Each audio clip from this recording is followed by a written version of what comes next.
2018 के सेशन में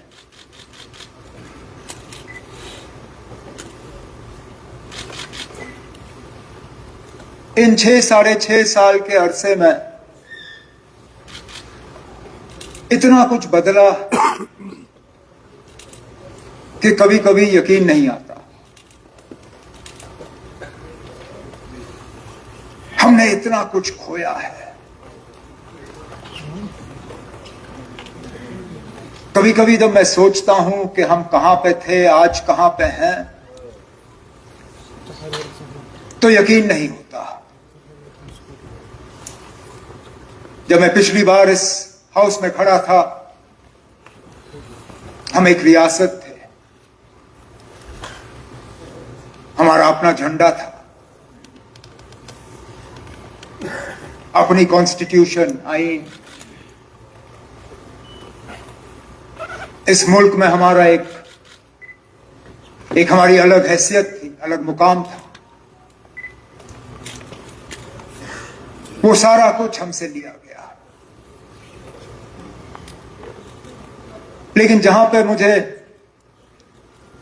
इस बात का अफसोस है और रहेगा कि हमने कितना कुछ खोया है, उसके साथ साथ मुझे इस बात का भी एहसास है कि मेरे अंदर एक जोश, एक जज्बा कि इस कुर्सी पे मेरे लिए जितना भी वक्त अल्लाह ताला ने मुकर्रर किया हो, मैं उसका एक दिन भी जाया होने नहीं दूंगा। जम्मू कश्मीर के आवाम के लिए कुछ हासिल करके रहूंगा और करके बिना रुकूंगा नहीं।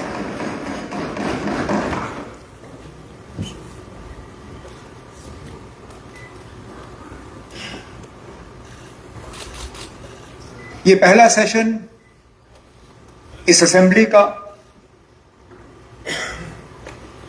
वक्त के लिहाज से काफी छोटा, लेकिन एजेंडा और अचीवमेंट्स के लिहाज से ऐतिहासिक, हिस्टोरिक।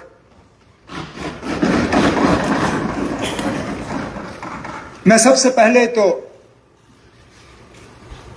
जम्मू कश्मीर के तमाम वोटरों का शुक्रगुजार हूं जिन्होंने बढ़ चढ़ के इस इलेक्शन में हिस्सा लिया, चाहे हमारे लिए वोट दिए, चाहे किसी और जमात के लिए वोट दिए, लेकिन आए, पोलिंग बूथ के बाहर खड़े हुए, लाइनों में खड़े रहे, अपने कीमती वोटों का इस्तेमाल किया, इस उम्मीद के साथ कि इस हाउस से उनके जज्बातों की तर्जुमानी होगी, उनको इस हाउस से अपनी आवाज सुनाई देगी, हम मेंबरों से उनके मसले और मसाइल का हल होते हुए वो देखना चाहेंगे। मैंने पहले दिन से कहा कि असेंबली जम्मू कश्मीर के आवाम की असेंबली है। यह हुकूमत जम्मू कश्मीर के लोगों की हुकूमत है। बेशक हम नेशनल कॉन्फ्रेंस वाले हैं, हमें सपोर्ट कांग्रेस का है, कुछ इंडिपेंडेंट एमएलएज हमारे साथ इसमें जुड़े हुए हैं, लेकिन यह हुकूमत सिर्फ हमारी नहीं है। यह हुकूमत सिर्फ उन लोगों की नहीं है जो इस असेंबली में मौजूद हैं। यह हुकूमत उन लोगों की भी है जिन्होंने असेंबली इंतखाबात में हिस्सा नहीं लिया या अपने वोट का इस्तेमाल नहीं किया। हमने हर किसी जम्मू कश्मीर के बाशिंदे की नुमाइंदगी करनी है, खिदमत करनी है। हम खिदमतगार हैं, मालिक वो हैं। उन्होंने अपना फैसला सुनाया और उनका फैसला हमारे सिर आंखों पे।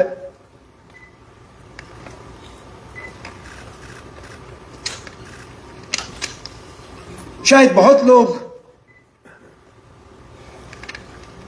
ये उम्मीद नहीं कर रहे थे कि इलेक्शन होंगे।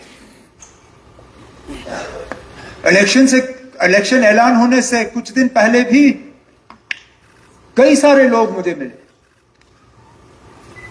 जिन्होंने कहा ना ये कोई ना कोई बहाना बना के इलेक्शन टाल देंगे, नहीं होने देंगे इलेक्शन।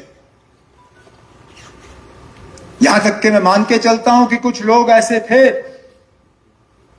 जो यहां जम्मू कश्मीर में इलेक्शन होते हुए देखना भी नहीं चाहते थे, जिनको शायद लग रहा था कि किसी भी हाल में यहां इलेक्शन नहीं होंगे। कभी कभी ऐसा लगता है कि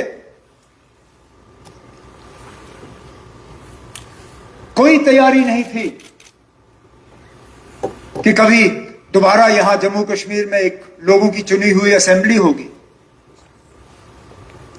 मुझे आज भी याद है मुझे कितना दुख हुआ था जब टीवी पे मैं एक प्रोग्राम देख रहा था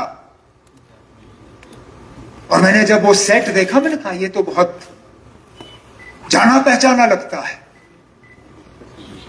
और फिर मैं देखता हूं कि ये जम्मू की हमारी असेंबली कॉम्प्लेक्स थी, जम्मू का हमारा लेजिस्लेटिव असेंबली का हॉल, जिसको एक फिल्म के सेट के तौर पे इस्तेमाल किया जा रहा था। स्पीकर साहब, कितने अफसोस की बात,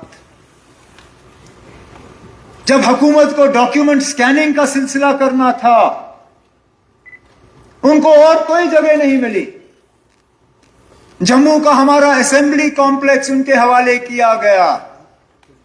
जिस कुर्सी पे आप बैठे हैं, जिस कुर्सी पे हमारे सेक्रेटरी साहब बैठे हैं, जिन कुर्सियों पे हमारे मेंबर बैठे हैं, वहां पे लोग टेबलों पे पैर ऊपर किए हुए पता नहीं क्या काम किए जा रहे थे,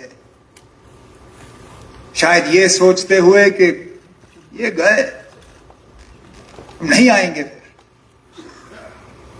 लेकिन अल्लाह ताला का करना देखिए, इलेक्शन हुए, नतीजे आए और ऑनरेबल मेंबर्स जो हैं उन्होंने अपनी जगह इस हाउस में वापस ली। वक्त भी कैसे बदलता है स्पीकर साहब। ये जो हमारे ये नई टेक्नोलॉजी है ना, ये भी कभी कभार अजीब चीजें कर देती है। इन फोन में एक आदत है, ये पुरानी तस्वीरें आपको याददाश्त के तौर पे जो है सुबह सुबह वो स्क्रीन पे आ जाते हैं कि 1 साल पहले आप ये कर रहे थे, 2 साल पहले आप ये कर रहे थे। आज सुबह भी मेरे फोन ने यही किया, कहा कि 5 साल पहले आप ये कर रहे थे। और मैंने जब तस्वीर देखी, मैंने अपने आप को पहचाना नहीं। दाढ़ी थी,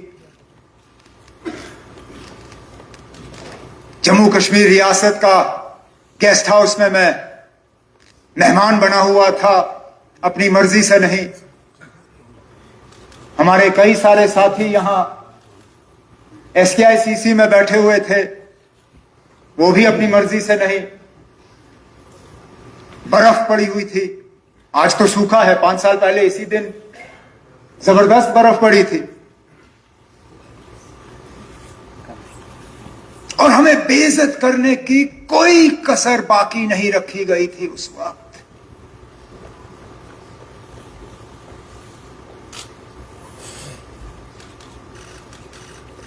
मेरी बहन मुझसे मिलना आना चाहती थी उस गेस्ट हाउस में। एक अफसर से इजाजत लेनी थी सेक्रेटेरिएट में, बाहर वाले गेट से उनको उतरवा के उनके जेब बैग सारा खाली करवा के फिर छोड़िए ना, वो हालात ही ऐसे थे, कोई नहीं। और फिर भटकते भटकते वो सेक्रेटेरिएट में दरवाजे खटखटाते रही, क्योंकि कोई बताने के लिए तैयार नहीं था कि वो अफसर जिसने इजाजत देनी है वो बैठता कहां पर है। मेरे साथी जो SKICC से MLA हॉस्टल शिफ्ट हुए, इनके साथ ऑनरेबल मेंबर तनवीर सादिक साहब के छोटे से बच्चे को तक उसके डायपर की तलाशी। सजाद लोन साहब यहां बैठे नहीं हैं। किस तरह उनके सामान को खोल खोल के एक एक चीज को वहां सिर्फ और सिर्फ बेइज्जत करने के लिए। आखिरकार हमारी खता क्या थी? क्या हमने मुल्क के झंडे को यहां कायम और दायम रखा? क्या हमने ये कहा कि जो जम्मू कश्मीर के लिए होगा इस आईन के दायरे में होगा?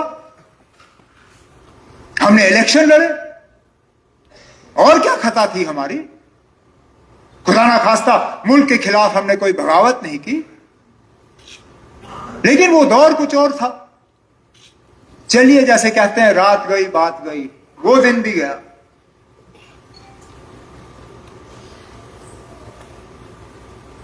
आज एक नई शुरुआत है। इसलिए जिन चीजों का मैंने अभी जिक्र किया, शायद दोबारा कभी करूंगा नहीं, क्यों? जरूरत नहीं होगी।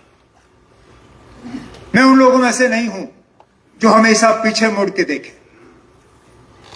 मेरी नजर आगे की तरफ है। मेरी नजर पीछे की तरफ नहीं, मंजिल की तरफ है। और इंशाल्लाह तेजी से मंजिल की तरफ चलता रहूंगा। मैं अगर खड़ा हूं आज यहां, तो एलजी साहब का, ऑनरेबल लेफ्टिनेंट गवर्नर साहब का शुक्रिया करने के लिए, जो खुतबा उन्होंने यहां इस हाउस के सामने पेश किया। हम चाहते थे कि तफसीलन एक बहस हो, एक डिस्कशन हो, जिसमें हर तरफ से ऑनरेबल मेंबरान हिस्सा लें, अपनी बात सामने रखें। हम चाहते थे कि जो ऑनरेबल लेफ्टिनेंट गवर्नर साहब की तरफ से अगले साल का एजेंडा रखा गया, हमारे मैनिफेस्टो के हवाले से, हमारे जो लोगों के साथ किए गए वादे हैं उसके हवाले से, उस पर बात हो। हम चाहते थे कि लेफ्टिनेंट गवर्नर साहब के खुतबे में जो खासकर कॉन्स्टिट्यूशनल सेफ गार्ड्स के हवाले से जिन्होंने जिक्र किया, जो रेस्टोरेशन ऑफ स्टेटहुड के हवाले से जिक्र किया, मैं चाहता था कि उस तरफ जो हमारे ऑपोजिशन के मेंबरान हैं, मैं उनसे सुनना चाहता था कि चलिए, कॉन्स्टिट्यूशनल सेफ गार्ड्स उनको नहीं चाहिए, पता नहीं क्यों नहीं चाहते हैं वो। स्टेटहुड पे मैं उनसे सुनना चाहता था कि उनकी क्या सोच है, क्या इरादे हैं उनके। लेकिन बहस के बजाय यहां हमें ड्रामा को देखने को मिला। कोई कुर्सी पे खड़ा, कोई टेबल पे खड़ा, कोई यहां हमारे रिपोर्टर्स के टेबल पे, तो कुछ ने तो सेक्रेटरी साहब के टेबल को भी नहीं छोड़ा। मैं अपनी जगह मान के चलता हूं कि वोटर इन चीजों को पसंद नहीं करता, और मेरा तजुर्बा रहा है कि हुकूमत के लिए सबसे आसान काम तब होता है जब हाउस में शोर होता है, क्योंकि हम जवाबदेह बनते नहीं हैं। मैं जब मरकज में वाजपेयी साहब की हुकूमत में वजीर था, मैं बेसब्री से उस दिन हाउस में शोर का इंतजार करता था जिस दिन मुझे सवाल के जवाब देने होते थे। हुकूमत के लिए शोर शराबा सबसे अच्छी चीज है, क्योंकि हमें फिर किसी चीज का जवाब नहीं देना होता। जिन लोगों ने शोर शराबा करके यहां से चले गए, वो तो अपनी जिम्मेदारी निभाने में फेल हुए। उनका काम था हमें जवाबदेह बनाना, हमसे कुछ अश्योरेंसेस हासिल करना, लेकिन चलिए, नहीं किया।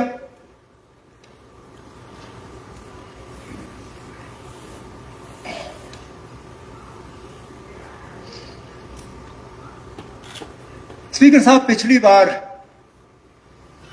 जब हम इस हाउस में मिले थे, आखिरी बिजनेस जो रेजोल्यूशन के तौर पे हाउस ने उस वक्त पास किया, मुझे और मेरे कुछ साथियों को अच्छी तरह से याद होगा। वो रेजोल्यूशन था जिससे हमारी फाइनेंशियल ऑटोनॉमी पूरी तरह से तहस नहस कराई गई। हमें जो अपने टैक्स लगाने के इख्तियारात थे वो हमसे छीने गए। हमें जीएसटी का वो निजाम जो है हमारे ऊपर ठोसा गया। हमने चीखा चिल्लाया, एहतजाज किया, शोर किया। मैं उस वक्त उस तरफ था। बहुत कोशिश की कि ना हो। मेरे कुछ साथी जो यहां मेरे साथ बैठे हैं, हमने टेबल थपथपाए, जितना हमसे हो सका हमने किया, क्योंकि हम जानते थे इसका नतीजा क्या होगा। और इसका नतीजा आखिरकार 5 अगस्त 2019 ही निकला, जिसमें जो बचा कचा था वो भी हमसे लिया गया। आज जो लोग यहां रेजोल्यूशन के हवाले से बात करते हैं और बैनर और पोस्टर उठाते हैं, उनको तो पहले अपने गिरेबान में झांक के देखना चाहिए कि उन्होंने यहां इस हाउस में क्या किया था जब वो पिछली बार यहां पे थे। बड़ा आसान है 370 के हवाले से अब बात करना। जब बचाने का मौका था तब क्या किया? जब रोकने का मौका था तब क्या किया? तब तो मिली भगत थी इन लोगों के साथ। तब तो हुकूमत चलाने के लिए ये कॉम्प्रोमाइज लफ्ज इस्तेमाल करते हैं। कॉम्प्रोमाइज करना कोई इनसे सीखे। कब कॉम्प्रोमाइज नहीं किया इन्होंने? चलिए पहली मर्तबा अल्लाह मगफरत करे उन्हें, मुफ्ती मोहम्मद सैयद साहब को, उनके पास कोई चारा नहीं था तो कर दिया इन लोगों के साथ अलायंस। लेकिन जब 1 साल बाद जब मुफ्ती साहब वफात पा गए और उस वक्त पीडीपी के तरफ से दोबारा कुछ डिमांड्स जो हैं, शराइत रखे गए थे मरकज की हुकूमत के सामने कि हमें और कॉन्फिडेंस बिल्डिंग मेजर्स चाहिए, हमें एजेंडा ऑफ अलायंस प्लस कुछ और चाहिए। क्या मिला? 3 महीने इंतजार कराया हुकूमत बनाने से पहले, लेकिन जब हुकूमत बनी उसी तनख्वाह पे काम किया। तो कॉम्प्रोमाइज आप हमें मत सिखाइए ना। कॉम्प्रोमाइज का नतीजा ही है कि हम यहां पहुंचे। अब ये हमें कहेंगे कि ना आप लोग भी बीजेपी के साथ थे लेकिन वहां पे, यहां नहीं। इनका मॉडल अलग था। ये वहां बीजेपी के साथ मिलने के लिए तैयार नहीं थे, पता नहीं क्यों, लेकिन यहां लाने में उनको कोई एतराज नहीं था। हमने उल्टा किया। हमने जम्मू कश्मीर के लिए कुछ हासिल करने के लिए एनडीए के साथ वहां हाथ मिलाया, लेकिन बीजेपी को यहां पनपने नहीं दिया हमने। आपको याद होगा राठौर साहब, जब जम्मू में बाय इलेक्शन हुआ लोकसभा का, मैं मिनिस्टर था वाजपेयी साहब की हुकूमत में, उसके बावजूद हमने जम्मू में बीजेपी के खिलाफ अपना उम्मीदवार मैदान में उतारा और जम्मू की सीट से बीजेपी को हरवा के नेशनल कॉन्फ्रेंस का उम्मीदवार कामयाब कराया वहां पे। शायद उसी बात का नतीजा है और उसी बात की सजा हमारे बेचारे रजौरी पुंछ के उम्मीदवारों को दी गई कि जम्मू से काट के उनको अनंतनाग के साथ लाया गया, क्योंकि बीजेपी ने कभी उस हार को तस्लीम नहीं किया। अब हमारे रेजोल्यूशन के हवाले से बात आती है।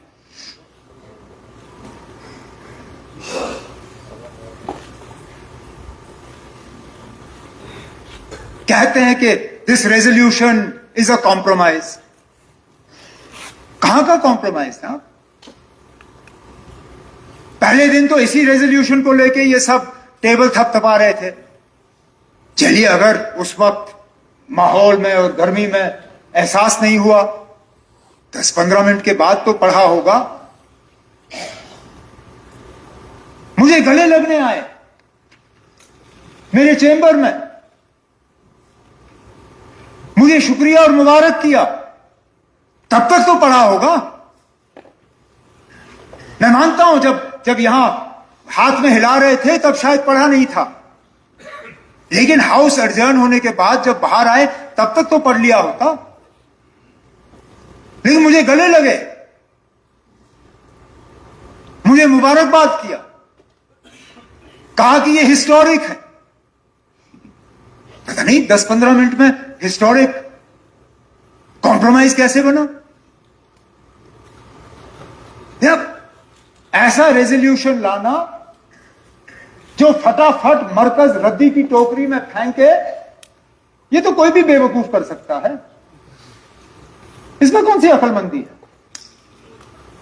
मैं अभी 2 जुमले कागज पे लिख लूंगा, आपसे पढ़वा लूंगा, 5 मिनट नहीं लगेंगे ना उसको नजरअंदाज करने में। लेकिन एक ऐसा रेजोल्यूशन इस हाउस से पास कराना जिससे लोगों के जज्बातों की तर्जुमानी हो पाए, जिससे कि दुनिया को यह पता चले कि 5 अगस्त 2019 के फैसले में हमारी राय नहीं ली गई, हमारी मंजूरी इसमें शामिल नहीं थी, और हम चाहते हैं कि जम्मू कश्मीर को अपना खसूसी दर्जा वापस मिले, और वो रेजोल्यूशन फौरी तौर मरकज से रिजेक्ट हो ना पाए। मैं तो कहता हूं इससे ज्यादा अक्लमंदी का सबूत आपको क्या चाहिए। अगर हमने ऐसा रेजोल्यूशन लाया होता जो फटाफट रिजेक्ट होता, जिन लोगों के इशारों पे अब ये शोर कर रहे हैं वो कहते देखो इस हाउस का कोई मतलब ही नहीं है, इस हाउस की तौहीन हुई और ये लोग खामोश रहे, Jammu Kashmir assembly is powerless, बेहतर है ये लोग घर जाके बैठे, इनका कोई मतलब ही नहीं।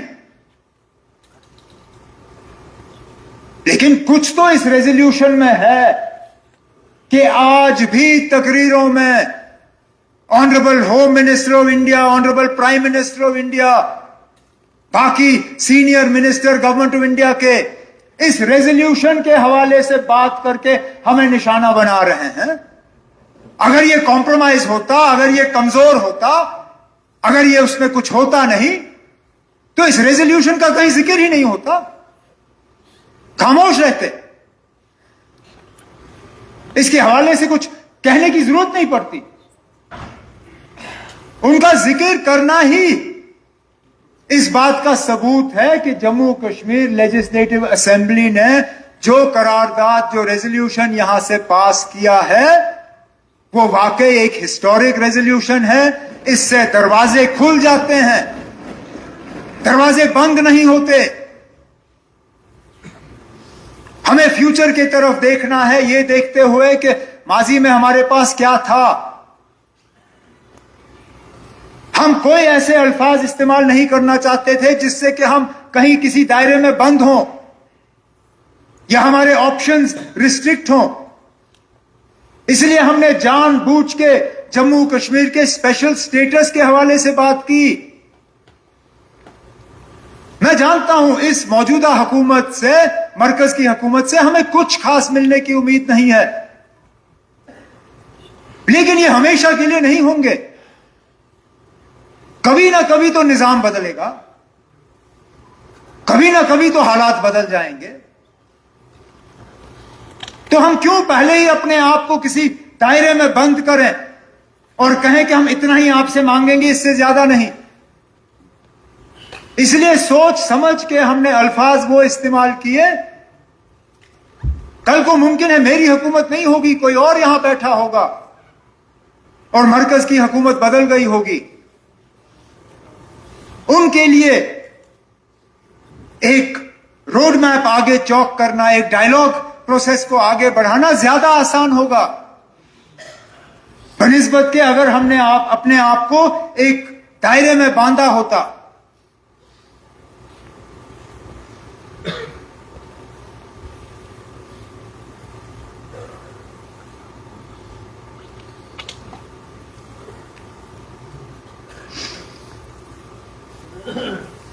इस रेजोल्यूशन के पास होने के बाद मुझे एक और बात का एहसास हुआ, जिस बात की मुझे खुशी है। लोगों को अपनी आवाज वापस मिल गई है, लोग बात कर पा रहे हैं।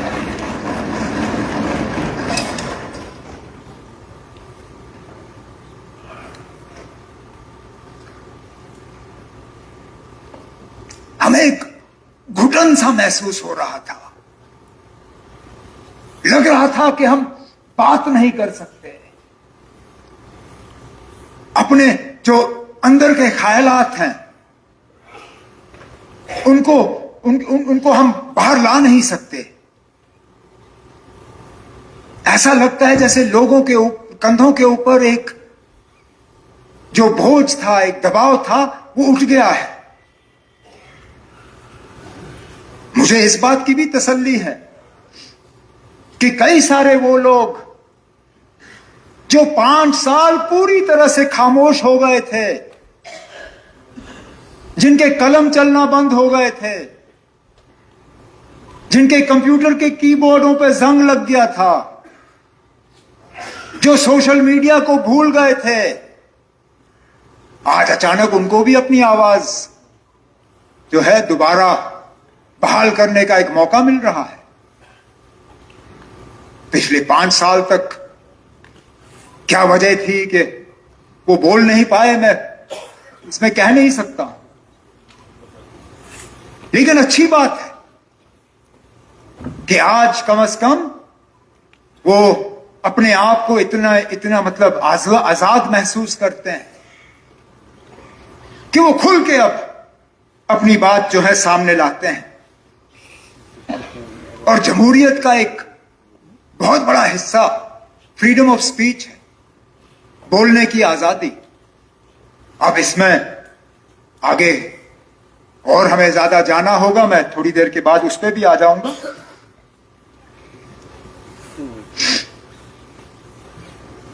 लेकिन मैं अपने दोस्तों को, साथियों को एक छोटा सा मशवरा जरूर दूंगा, छोटी मुंह बड़ी बात। यूनिवर्सिटी और व्हाट्सएप और फेसबुक के बुनियाद पे अपनी पार्टी की पॉलिसीज को मत कायम करिए ना। ये चंद ही लोग हैं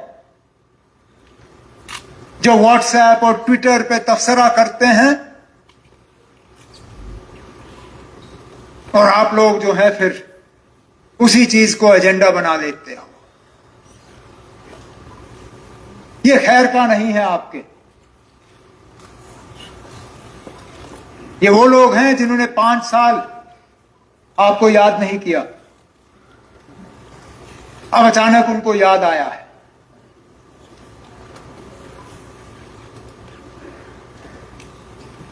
मुझे शक है, बाकी हकीकत क्या है वो यही बेहतर जानते हैं। इस रेजोल्यूशन पे भी जो तब्दीली आई इनके सोच में, वो इसी यूनिवर्सिटी और व्हाट्सएप का नतीजा है। यही 1-2 फेसबुक पे लिखने वालों के कमेंट्स का नतीजा है। अल्लाह का शुक्र है, मैं ट्विटर पर लिखता बहुत कुछ हूं, लेकिन पढ़ता बिल्कुल नहीं हूं। फेसबुक देखने की मुझे बिल्कुल आदत नहीं है, और व्हाट्सएप के हवाले से मैं कभी अपने वालिद साहब से सुनता हूं, बाकी और नहीं। तो मैं तो कम से कम जम्मू कश्मीर के आवाम को यह यकीन दिलाना चाहूंगा कि हमारा एजेंडा कोई व्हाट्सएप, ट्विटर, फेसबुक वाले तय नहीं करेंगे। हमारा एजेंडा जम्मू कश्मीर की आवाम तय करेगी।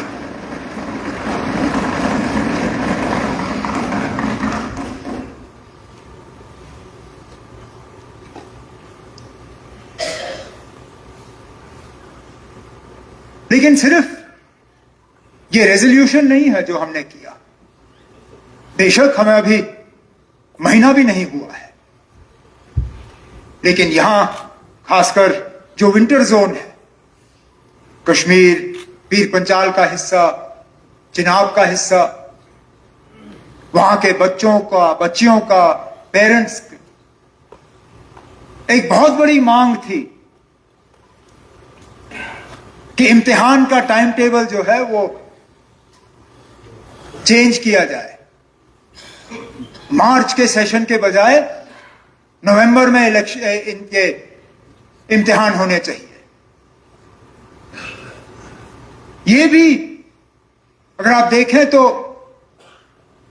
5 अगस्त 2019 के बाद जिस तरह हमें डिसएम्पावर किया गया, ये भी हमारी डिसएम्पावरमेंट का ही एक नतीजा है कि इम्तिहान का शेड्यूल भी मां बाप और बच्चे बच्चियों की मर्जी के बिना तय किया गया। मैं शुक्रगुजार हूं मिनिस्टर साहिबा का कि जिम्मेदारी संभालने के फौरन बाद उन्होंने इसमें रिव्यू की मीटिंगें ली, काबीना के सामने प्रपोजल लाया और हमने दोबारा इन इलाकों में नवंबर का सेशन जो है उसके लिए ऑर्डर जारी किए।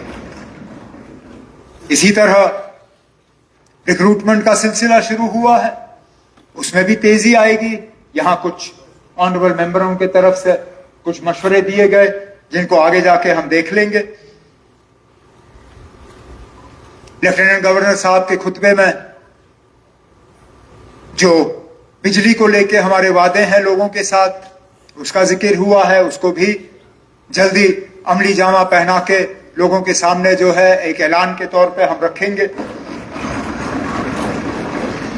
मेरे नौजवान मिनिस्टर ने अभी अभी हाउस को अश्योर किया है आपके जरिए कि जो गैस सिलेंडर देने का और राशन स्केल को बढ़ाने का जो वादा है लोगों के साथ, उसको भी बहुत जल्दी एक ऐलान के तौर पे लोगों के सामने रखा जाएगा।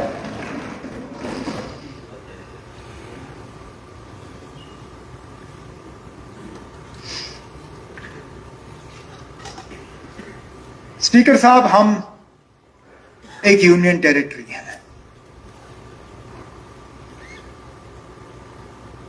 बहुत सी जिम्मेदारियां इलेक्टेड हुकूमत के हवाले की गई हैं, लेकिन एक अहम जिम्मेदारी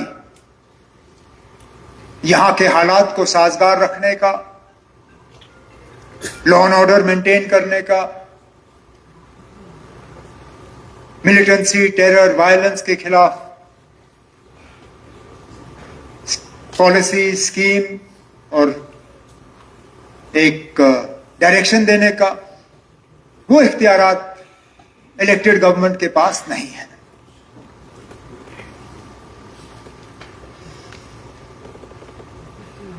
लेकिन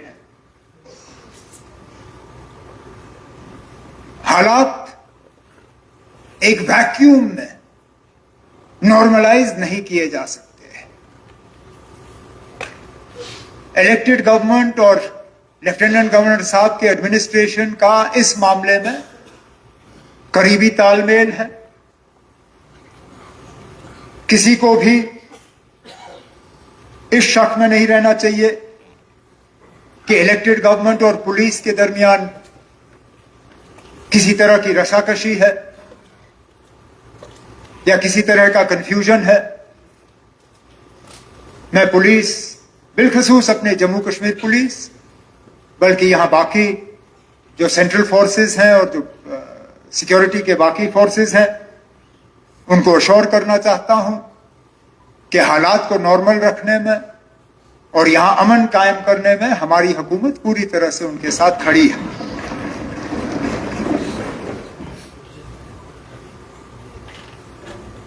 अमन ना हो तो बाकी काम भी रुक जाते हैं। मुझसे बेहतर तो आप ये जानते हैं, मुश्किल दौर में आप 96 के बाद यहां मिनिस्टर रहे।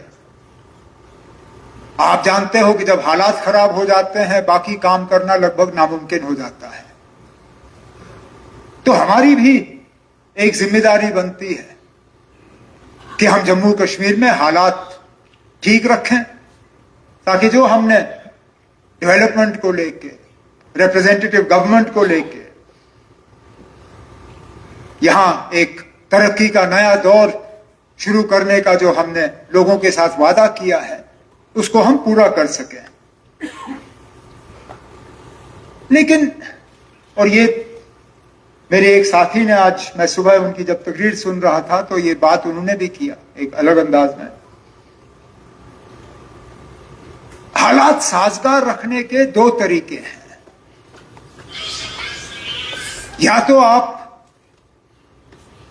लोगों को डरा धमका के, पकड़ धकड़, गिरफ्तारियां, तंग करके, सता के कुछ हद तक आप हालात थोड़े ठीक रख सकते हो, लेकिन वो सिर्फ एक अनसेटल्ड काम, एक अननेचुरल काम जो आज है शायद कल ना हो। दूसरी तरफ से आप हालात ठीक रख सकते हो लोगों के ताउन के साथ, लोगों की कोऑपरेशन के साथ। इसमें लोग जो है वो जैसे अंग्रेजी में कहते हैं पार्टनर्स इन पीस, अमन को कायम रखने में हमारे साथी बन जाते हैं। मैं जम्मू कश्मीर में वो दौर देखना चाहता हूं और इस हवाले से कई सारे यहां ऑनरेबल मेंबरों ने अपनी तकरीरों में जिक्र किया।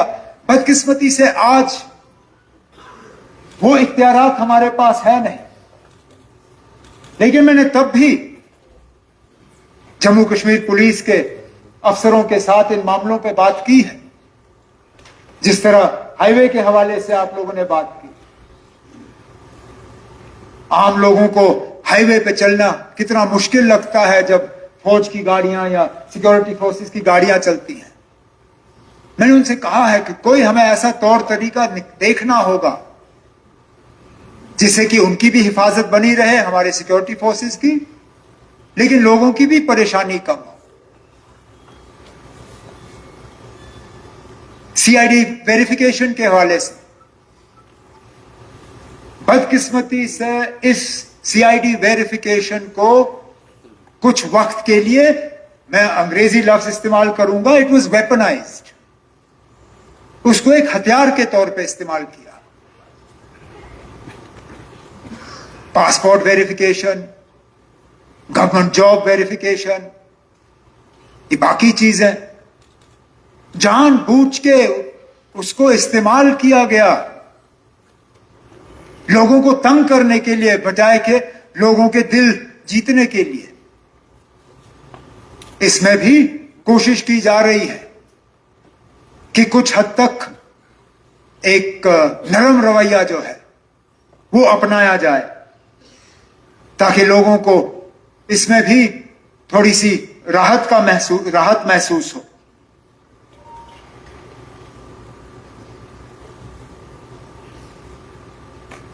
गिरफ्तारियों के सिलसिले में भी मैंने तो बार बार कहा है और मैं मान के चलता हूं कि जिन लोगों के खिलाफ सीरियस केसेस दर्ज नहीं किए गए हैं या जिनके खिलाफ चार्जेस फ्रेम नहीं हुए, उनके बारे में हुकूमत को सोचना चाहिए, लेकिन वो हमारे दायरे इख्तियार में है नहीं। इंशाल्लाह होगा, और जब होगा तो जरूर इस पे और तेजी से हम अमल करेंगे। स्पीकर साहब, ये वो असेंबली नहीं है जो असेंबली हम चाहते हैं। मैं पावर्स के हवाले से बात कर रहा हूं। ये वो असेंबली नहीं है जो हम चाहते हैं, ये वो असेंबली नहीं है जिस असेंबली का हम हक रखते हैं, लेकिन ये असेंबली वो जरिया है वहां तक पहुंचने का। जम्मू कश्मीर दोबारा रियासत बने और एक फुल फ्लेज रियासत बने। कोई मतलब ये क्या कहते हैं वो हाइब्रिड मॉडल, वो नहीं। उसका तो वादा जम्मू कश्मीर के लोगों के साथ मुल्क के वजीर आजम साहब ने किया है, बार बार कहा है कि जम्मू कश्मीर को रियासत का दर्जा जो है वो वापस मिलेगा। मैं लेफ्टिनेंट गवर्नर साहब का शुक्रगुजार हूं कैबिनेट ने जो रेजोल्यूशन पास किया, जो एलजी साहब ने फिर हमें वापस किया, उसको मैं दिल्ली ले गया। मैंने उसकी कॉपी वजीर आजम साहब को सौंपी, उसके साथ अपना डीओ लेटर जोड़ा कि आप जो जम्मू कश्मीर के लोगों के साथ जो वादा किया गया है फुल स्टेटहुड का, उसको फौरी तौर अब पूरा किया जाना चाहिए। और मेरी मीटिंगें जो है बड़ी कामयाब रही, चाहे वो होम मिनिस्टर साहब के साथ हो या प्राइम मिनिस्टर साहब के साथ। मैं उम्मीद करता हूं कि बहुत जल्द जम्मू कश्मीर को दोबारा रियासत बनाने का जो प्रोसेस शुरू होना है वो हो जाएगा।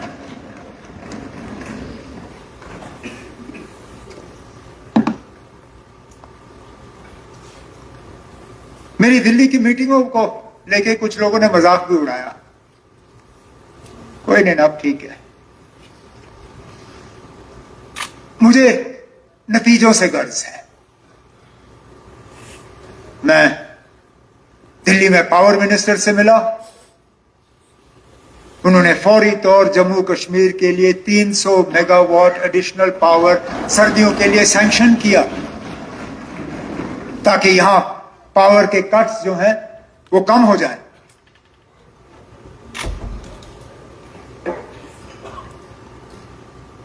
मैं ऑनरेबल सरफेस ट्रांसपोर्ट मिनिस्टर साहब से मिला। बाकी हाईवेज के हवाले से जब वो आएंगे वो खुद ऐलान करेंगे, लेकिन उन्होंने एक खसूसी फाइनेंशियल पैकेज बजट से हटकर हमें स्टेट सेक्टर में ब्रिजेस को कंप्लीट करने के लिए दिया है, जिसका हम इस्तेमाल करेंगे। अब इसी तरह मेरा इरादा है ऑनरेबल फाइनेंस मिनिस्टर साहिबा से मिलने का और बाकी से, ताकि जितना हम जम्मू कश्मीर के लिए फिलहाल हासिल कर सकें हम कर लें।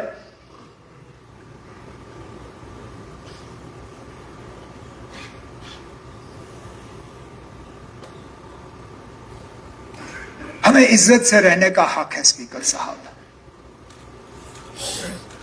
ये रियासत की मांग हम क्यों कर रहे हैं?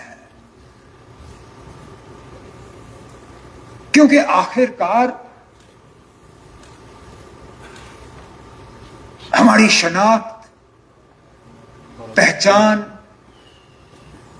हमारा वजूद, हमारा विकार,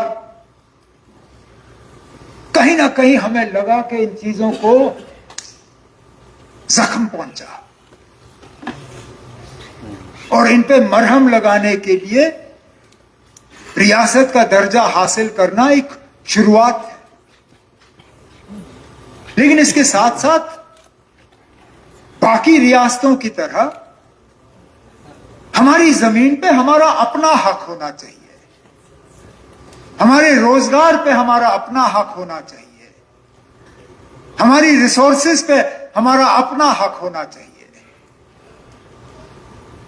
हमें बाहर के इन्वेस्टर से कोई गिला नहीं है, शौक से आइए, करिए इन्वेस्ट। लेकिन जो चीजें यहां के लोगों की मेहनत के नतीजा है,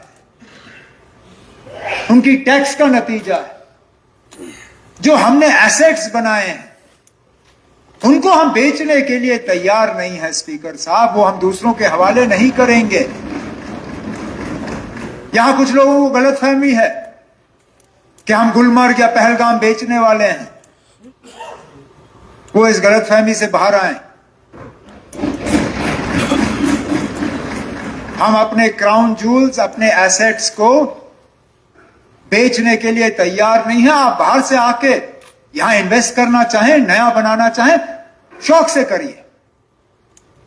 लेकिन अगर आपको यह लगता है कि हमारी बनाई हुई चीजें आप सस्ती कीमत पे खरीद के खुद अमीर हो जाएं और हमारे लोग जो हैं वो बेरोजगार बने, वो गरीब रहें, उस बात की इजाजत जो है हम कभी नहीं देंगे स्पीकर साहब। ये मैं आपको यकीन दिलाता हूं।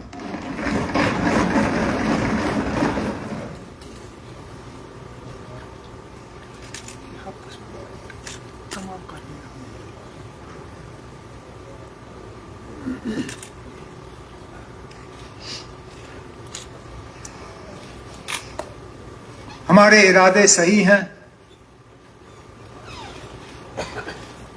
हम वादाबंद हैं,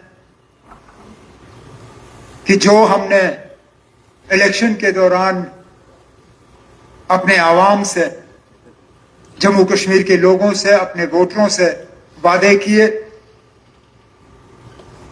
हम उन वादों पे कायम रहेंगे और इंशाअल्लाह उनको पूरा करेंगे। लेफ्टिनेंट गवर्नर साहब का खुतबा एक छोटा सा एक रोड मैप था, एक नक्शा था। इससे कहीं गुना ज्यादा हम जम्मू कश्मीर के लिए करके रहेंगे। हमें लोगों का एतमाद हासिल हुआ है। इस एतमाद को स्पीकर साहब हम कभी भी जाया होने नहीं देंगे। आखिर में इस शेर के साथ मैं आपसे इजाजत लूंगा। जिसको तूफान से उलझने की हो आदत मोहसिन, जिसको तूफान से उलझने की आदत हो मोहसिन, ऐसी कश्ती को समुंदर भी दुआ देता है। इन अल्फाजों के साथ जनाब स्पीकर साहब, मैं ऑनरेबल लेफ्टिनेंट गवर्नर साहब का उनके खुतबे के लिए शुक्रिया करता हूं और आपसे गुजारिश करता हूं कि आप हाउस से उसको जो है पास करने की जो है वोट मांगे। शुक्रिया। Thank you very much.